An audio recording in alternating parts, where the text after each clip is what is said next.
কাফের ফতোয়া দিলেই তো কাফের হয়ে যায়।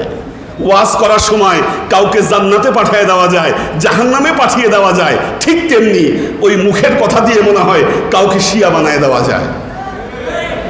আমাদের একজন প্রখ্যাত আলেম দেখেছি ফেসবুকে স্ট্যাটাস দিয়েছেন, বলেছেন হ্যাঁ হাদিসগুলো আমরা অনেক দিন দেখেছি, এই হাদিস যে আমরা পড়িনি তা না, কিন্তু আমাদের আকীদার কিতাবে এই বিষয়ে কিছু বলা নাই, আমাদের আকাবেররা এগুলো পালন করেন নাই, সেই জন্য আমরা এগুলো পালন করব না।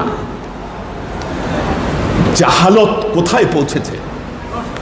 কোরআনের চেয়ে যদি হাদিস বড় হয়, হাদিসের চেয়ে যদি আকীদার কিতাব বড় হয়, আমাদের পূর্ববর্তী ইমামদের চেয়ে যদি আকাবেরদের কথা বড় হয়, আপনার শিক্ষায় সমস্যা আছে। বাঁশের চেয়ে কঞ্চি বড় হলে যে অবস্থা হয়, আপনার আজকে সেই অবস্থা। এই জন্য আপনি গাদিরে খুমের মর্যাদাকে বুঝতে পারছেন।